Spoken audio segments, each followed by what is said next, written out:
Bonjour Stéphanie. Bonjour Valérie. Alors j'ai un ami dont la mère est en EHPAD, il a une procuration sur ses comptes. Est-ce que c'est suffisant ou est-ce qu'il faut autre chose, d'autres documents? Alors, ça peut être suffisant, mais ce n'est pas forcément suffisant.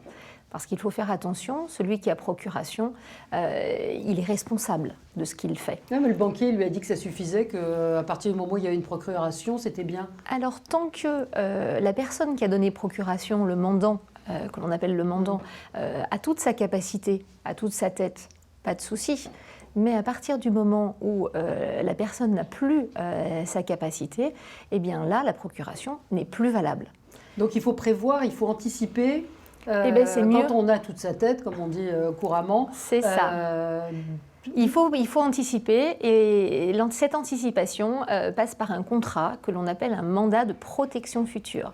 Un mot un petit peu barbare, mais qui permet d'organiser, on va dire, les choses, d'encadrer pour permettre à celui qui va faire le mandataire, à celui qui va faire les comptes, qui va gérer les choses, d'être dans un cadre légal, qu'il ne soit pas attaqué par les héritiers, parce que vu qu'il est responsable, eh bien, une seule procuration peut lui amener des inconvénients et des soucis avec ses héritiers.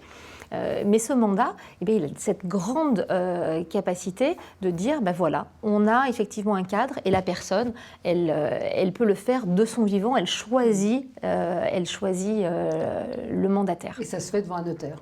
Et ça se fait devant un notaire, tout à fait. Mais la procuration, il faut faire effectivement très très attention, ça ne suffit pas forcément dans tous les cas. Merci beaucoup Stéphanie. Merci Valérie.